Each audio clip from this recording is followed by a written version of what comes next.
Good evening, everybody. I'm Nicholas Thompson. I'm a senior editor at the New Yorker magazine. I'd like to welcome you to our Big Story series.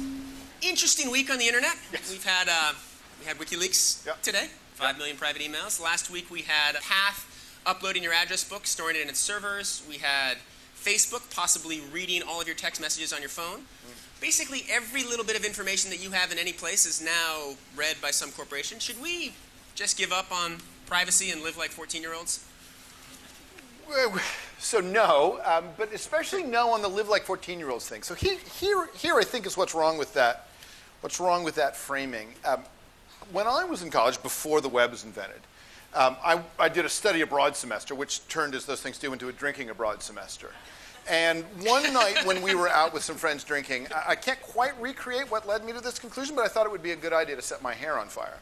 So I took a candle and I set my hair on fire. And I was remarkably relaxed about this. I was sitting on the couch while my hair was burning. But my friend Paul Outka was not relaxed about this, in part because it was his apartment. And I remember Paul running across the room, and I could see his face lit by the flames of my hair as he was, blowing me out. And if anyone in that room had had a camera, those pictures would have been up online as fast as they could be. They'd be right there. So, right, exactly. They'd be right there, right? So my generation was not particularly ethical or particularly careful. We just got privacy as a side effect of things being so incredibly inconvenient. Mm-hmm. So the thing to understand about the living like 14-year-olds thing is 14-year-olds, 18-year-olds, 25-year-olds, as Dana Boyd and Alice Marwick have documented, still care a lot about privacy. It's just that because the difficulty bit has flipped. When I was growing up, it was very difficult to make things public, and privacy was what you got for free. Now, making things public is the effortless, no-cost move, and keeping things private requires a lot of energy. So young people today pull in their privacy perimeter to the core of the things they really want to keep private. And I think the sort of live like 14-year-olds model underestimates the degree to which our old Big Brother framing of this problem doesn't actually describe people's daily concerns, which are much more about privacy violations created by our friends and family. I think people do care. Many people care that their mother not friend them, for example. But think about what we put on Facebook. We put political affiliation, sexual preferences, what we think about our family and our jobs. And if the government had tried to get that information from a nearly billion people on Facebook, as security analyst Richard Powers says, it would have taken money, it would have taken lawyers, it might have even taken guns. And yet we turn this over, and there was that saying, life begins at 40. Now life might end at 14, because if you liked a violent video game, Facebook has the right to use your picture and name in an ad for that game, and colleges, employers may say, oh, we don't want to have this person with us who has a proclivity to violence. And that's what I'm concerned about. I'm concerned about this being used in other settings. 1 in 4 college admissions officers now say that they search your social network page. 75% of companies require their HR person to look at your social network profile. And you may privatize it when you turn 18, but there are companies like Social Intelligence that have kept the last 7 years of public pages and make that available to employers. Lori's hitting a nail on the head, and that is that there are absolutely practices that I think most of us in society would agree we shouldn't be engaging in. We shouldn't be using certain types of data for certain types of things. So for example, like your Facebook profile for insurance purposes or anything like that. But the thing is that we have this clash of technology and candidly a clash of technology and regulatory infrastructure that we need to work out. Look, I mean, from a corporate perspective, Google is very focused on privacy, but what we're doing is we're trying to provide transparency, choice, and control. By the way, none of that means that an individual user is going to end up making a particular decision or is going to end up making what might be the right or wrong decision with a particular piece of data. So for example, a lot of the conversation is, well, should we be opting in or opting out? Well, what if you opt in right? Which a lot of people are advocates for. But then that information that you opted into is used by the government for some purpose, or used by a corporation for another unacceptable purpose.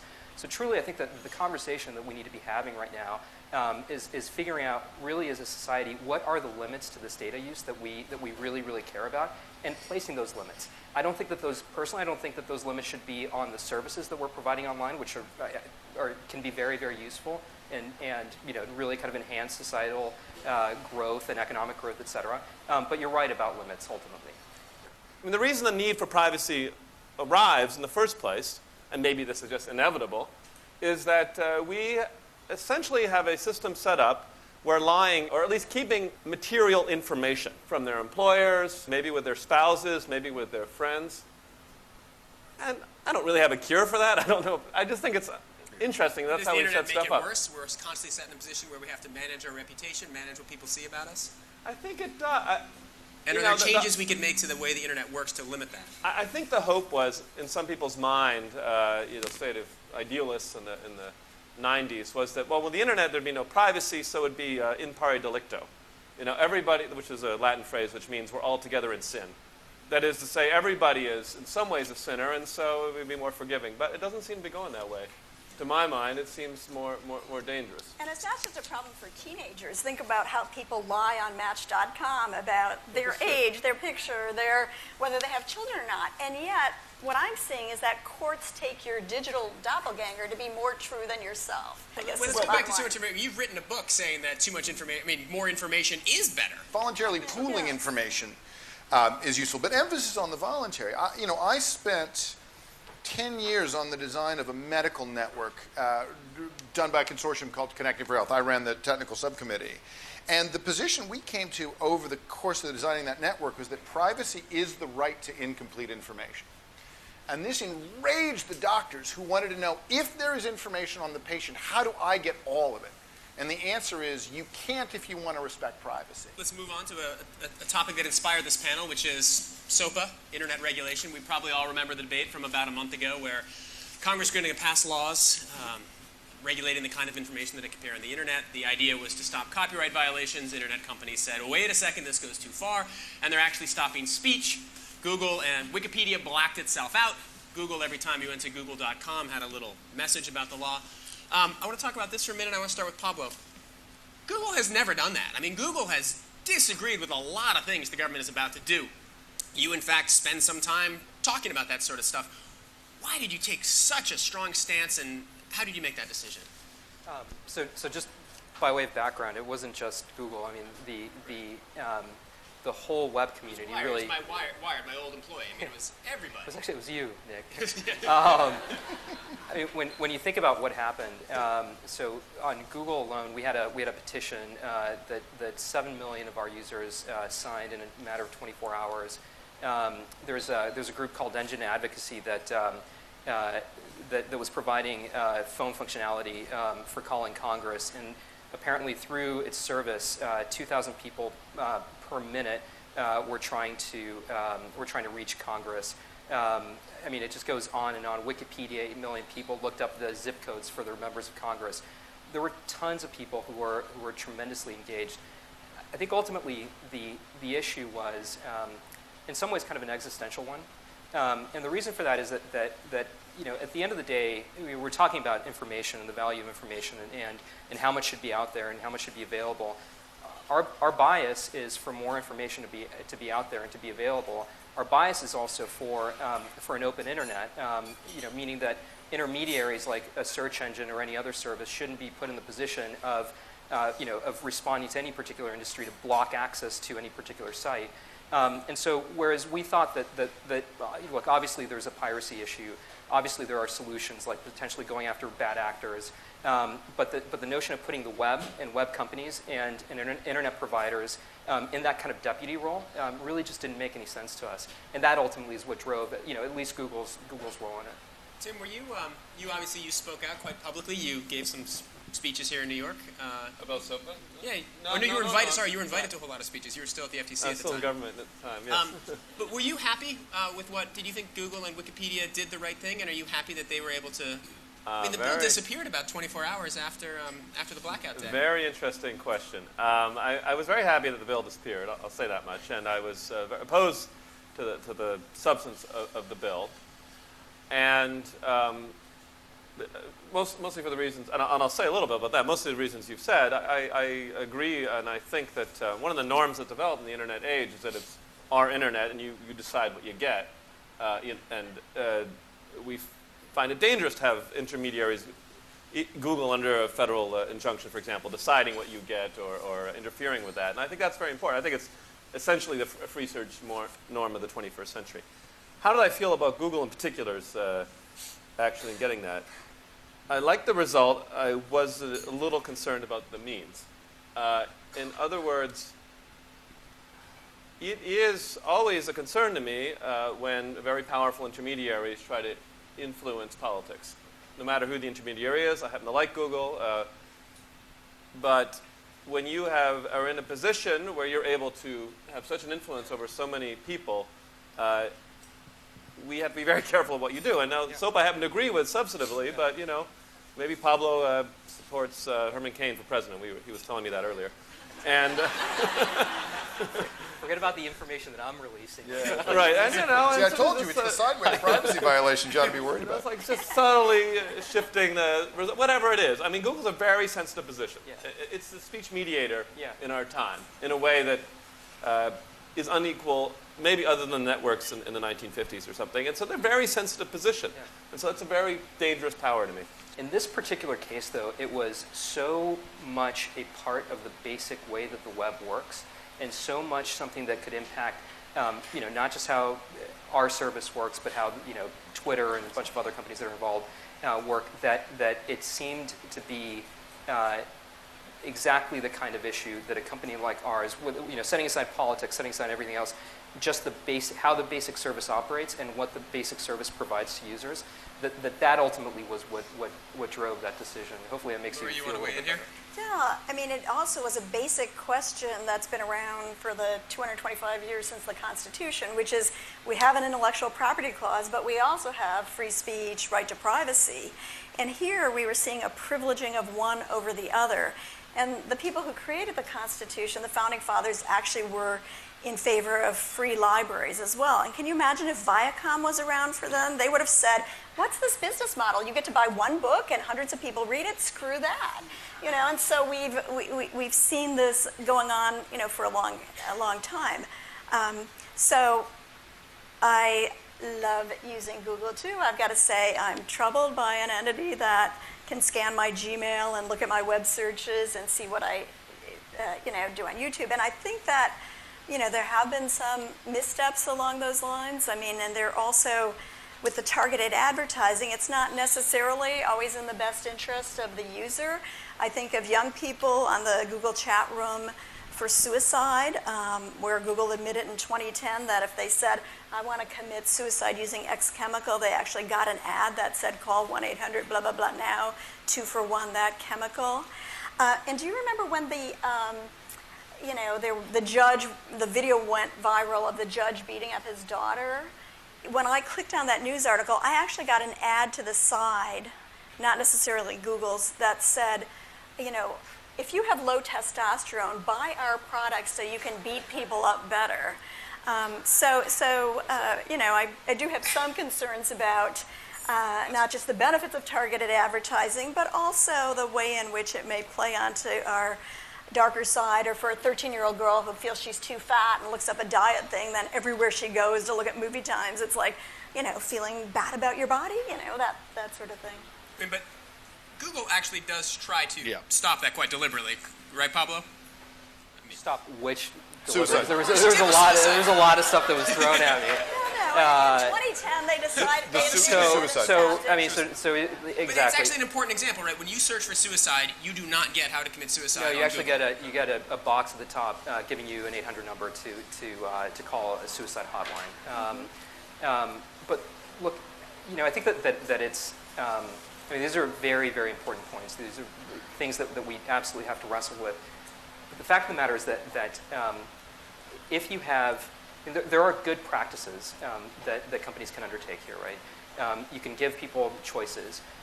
You can make sure that at some point, if you ultimately don't like the service that you're using, Gmail, for example, you can port all that data out. Companies are really trying. Companies do definitely make mistakes. We are, making money from advertising. We're also providing, services that consumers like. Hopefully, we're striking the right balance, and that's ultimately the goal here. I will say that we feel that we're being, Google, we feel that we're being responsive to concerns like this. For example, we don't target ads to kids. We don't collect information from kids for those purposes. But it's how will your +1 work? Because it's right. similar to Facebook likes, right. And Facebook likes, is currently being sued because if a 14-year-old likes something, and the picture and name is used to promote that. Yeah. That Facebook has said in the terms of service, we get to use your image and name in advertising.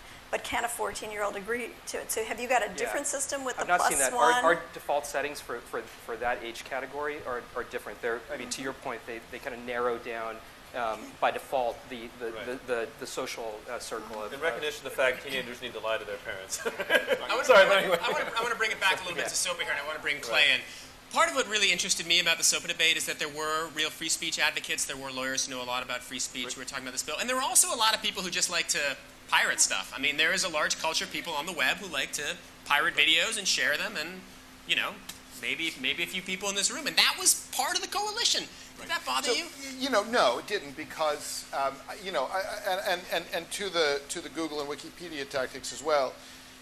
This was an existential threat. And it was an improvised response. I think Chris Dodd, the sort of Jar Jar Binks of lobbyists who ran around ineptly.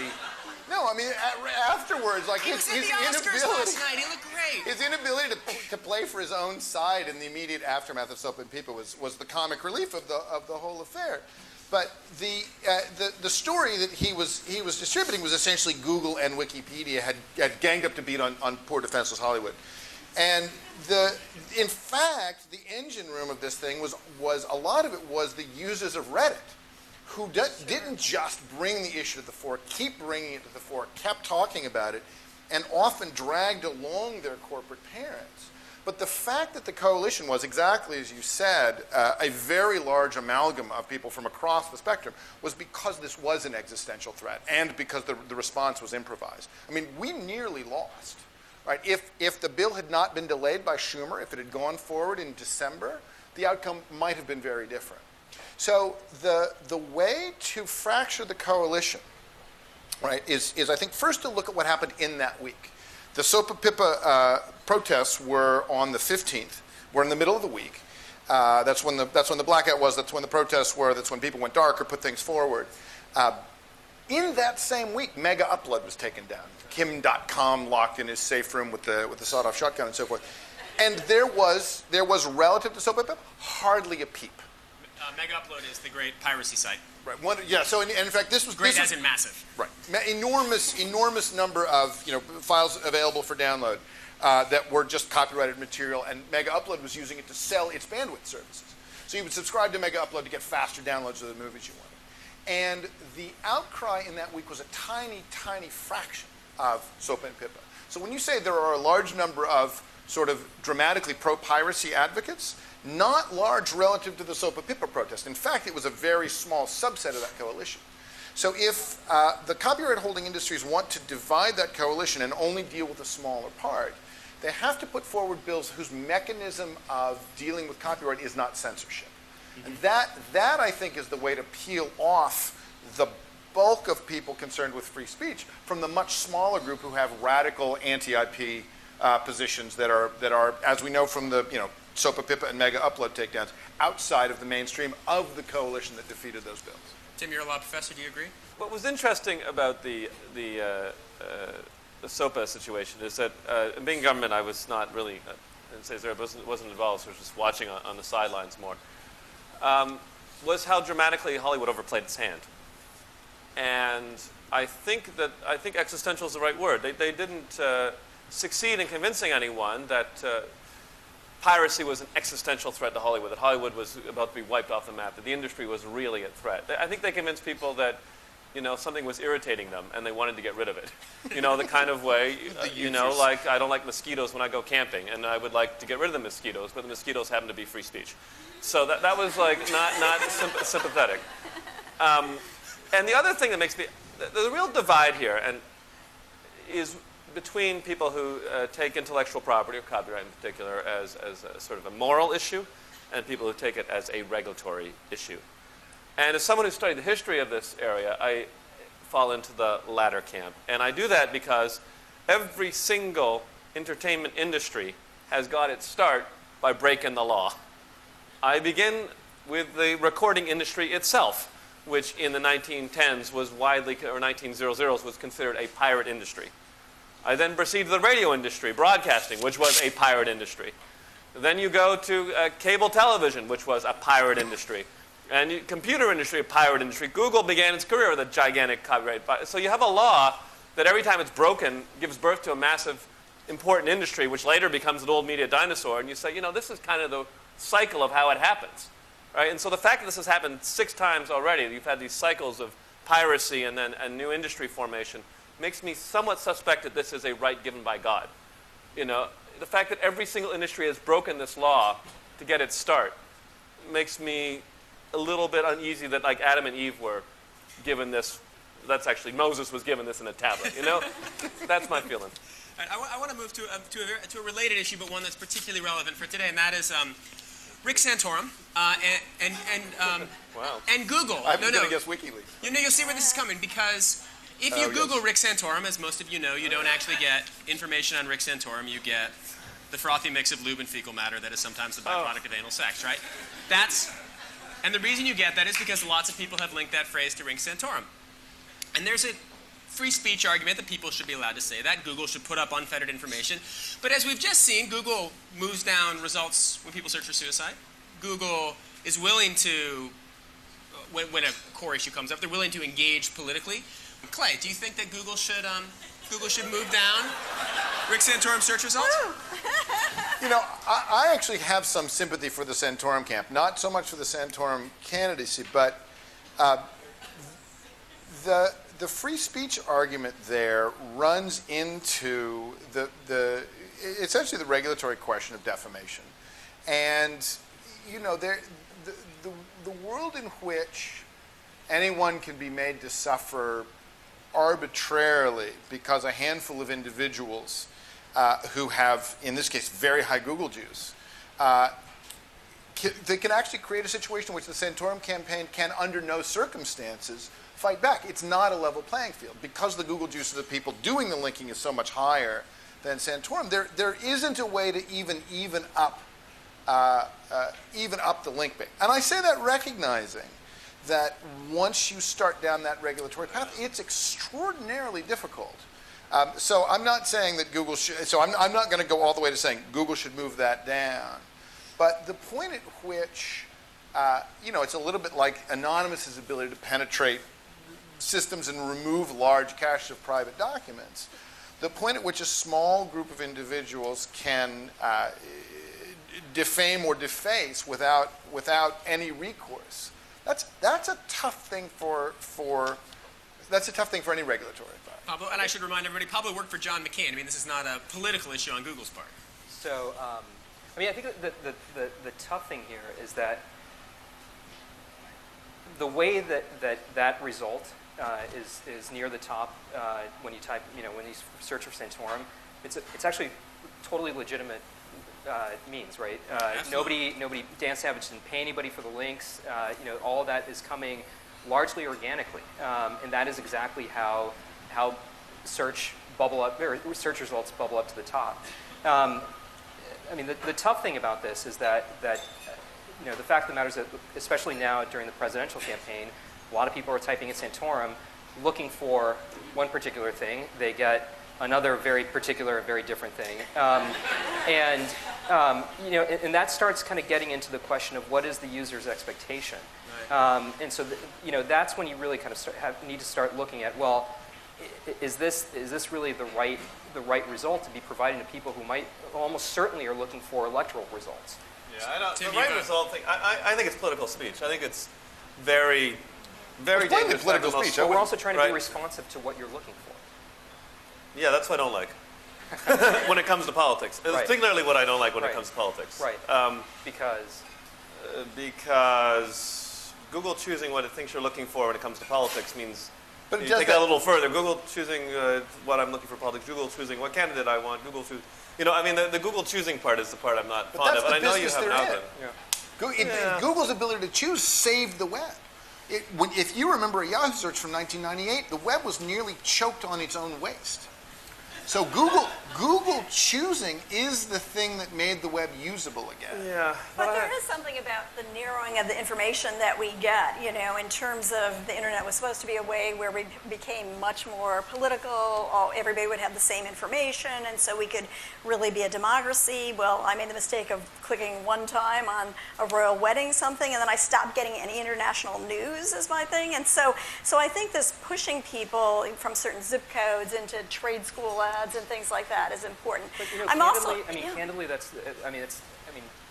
And I'm sorry, I'm going to say antiquated, which is probably not a great word to use when you're talking about the internet. But that's a little bit of an antiquated view. So one thing that came out, for example, in the SOPA and HIPAA debate, there was a lot of desire to basically say, well, we should have search engines block access to foreign rogue sites. And that made a lot of sense to a lot of people because they agreed with you. And they were like, well, that's how people are getting their information, and that's the gateway to information, et cetera. Guess what? Of the 20 or so main foreign rogue websites, 15% of the traffic to those sites came from search writ large, right? Not just Google. So the fact of the matter, and we know this, people are looking for and finding information in many, many, many ways. So this idea that somehow you're going to be trained by one particular service or narrowed by one particular service into a point of view is not really reflecting the reality of the web that we exist in today. Although the news sites, if you look at things like the filter bubble book, I think that does show us that, we're getting narrowed. So on the Rick Santorum thing, I'm less concerned about him. He has power. If you look at the debate even over SOPA, you had big guys on one side, the movie industry, you had big guys on the other side, Facebook, Google, and so forth. The things I'm concerned about are things like data aggregation, where on the side of the consumer, there's very little power. So think about the situation now. It's opt-out. So it's like I come home from work, there are 200 strangers in my living room, and I ask them individually to leave. Why not have opt-in where I get to invite them? So it's the cookies on my computer where I go and have to figure out who's put them there and opt out. And having an opt-in at the beginning of a site doesn't interest me. If I want an ad from a certain store, if I want to see one of my favorite bands in town, I'd rather have a place I can go to so I don't mistakenly opt in, or I don't get in the situation with some of these perverse cookies where to opt out, they put a cookie on your computer, and then when you clear cookies, you've opted back in. Let me ask you this way. There's been kind of an agreement on the panel that when there's an existential threat to the internet, companies are allowed to act, they're allowed to take action. Yeah. To what degree should companies be the ones deciding the future of the internet? To what degree should it be government? I would say that the most interesting thing that's going on with the web right now and the internet at large is the fact that it has become increasingly, like almost every communications medium before it, dominated by a small number of companies, a big three, big four, big five. Like the auto industry, which is a big high-tech industry in its time, like the phone industry, network television. All these started at some point as very sort of disaggregated small things, and they became large. And when that starts to happen, I think inevitably we start to ask, well, what does the public want in this situation? When you have sort of, and it's not guaranteed that the internet's going to be like that, but it seems increasingly that you'll kind of have like more of a framework of 4 or 5 really big companies who are everything. And I think the public's right is then to ask, what do we want out of these companies? And I think also finally, the public would do well to develop a consciousness about the fact that there is a big 4 or 5 and ask themselves sometimes, in the same way that some people don't or sometimes choose independent coffee shops instead of Starbucks or because they just think that's good. Maybe develop that kind of consciousness on the internet. I don't think it's really quite there yet. I sometimes use DuckDuckGo, although it kind of isn't that good. But it's an effort. So we should use Bing. Well, Bing's another one of the big five. It's a But joke I with think Microsoft. I'm asking actually for the same consciousness that people bring to other consumptive decisions to the internet. Lori, do you agree with this? No, and I agree because we aren't even making informed decisions about our technology. So you might think about that Pennsylvania school that gave laptops to high school kids, didn't tell the kids or their parents that the school could remotely turn on the webcam from the school. And they called in one young kid and showed him a picture of himself in his bedroom. And he was shocked. And they said, look, you're holding pills in your hand. And it was Mike and Ike's candy. So, I mean, it was just released like yesterday that Angry Birds knows your location and who you call. Now, why do they need that information? We need to start asking things about our technologies and what they can do. Can they remotely activate the mics? And it's great for them if they get more data about whether I eat in restaurants or I'm at home or if I have sex with someone of the same sex or the opposite sex, which is all possible under a program called Into Now that you download so you can, it tells what TV show you're watching and then can let you know what products one could buy, that the yellow tie someone's wearing on the show or other people who are talking about the show. But we're not, I think, making informed decisions either about the services or even about, at the basic level, what do we want in terms of privacy protections on our own technologies. Clay, I want to ask you, should the burden on making sure that the web is open, free, creative, fosters innovation, is a place where lots of good things happen and relatively few bad things happen, should the burden for that be on the people, as Tim is suggesting? Well, I think the burden is on anybody who operates a piece of the network. So some of the burden is plainly on us, right? No right that's not continually refreshed by the people lasts. So we can't just sit back and say, oh, make this be a creative environment and, we'll decide a little bit at a time. I think there has to be some kind of active, positive cultural stance towards this. I think that the place where we come in is expecting of companies and of governments to support those rights as well. I've just finished reading the galleys of a remarkable book by a guy named Christopher Hayes, who's written a book called The Twilight of the Meritocracy. It's a very interesting, very disturbing book about the ways in which meritocratic systems slowly become self-dealing for insiders. And one of the points he makes in the book is that every other aspect of society right now, legal, economic, regulatory, is narrowing into this clutch of insiders. And he says, in this book, kind of as an aside, but given what I do, it jumped out at me, the only counter-trend in society today is democratization of media access, democratization of the ability to raise a ruckus. Sometimes using these things as online tools, but principally using them as ways of coordinating real-world actions. You see it with Occupy, you see it with the M15 movement in Europe, you see it with the Chilean student protests, you see it with the Tel Aviv protests over and over and over again.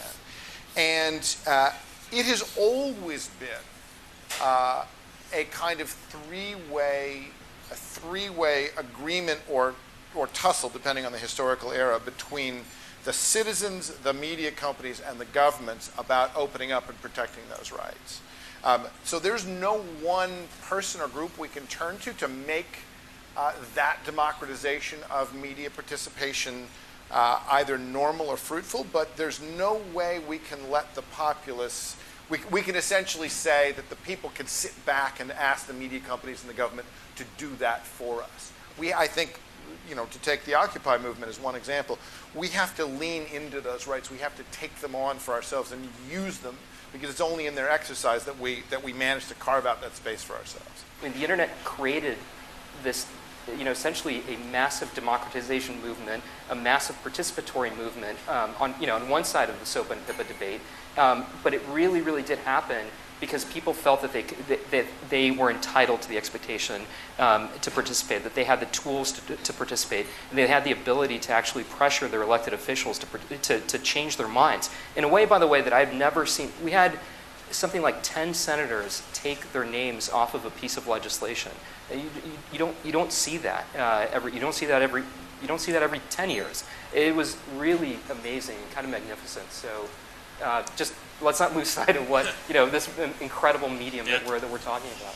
Thank you very much to Clay Shirky, Pablo Chavez, Tim Wu, Lori Andrews. Thank you, Joe Taubman. Thank you for coming to the New Yorker's Big Story. All right.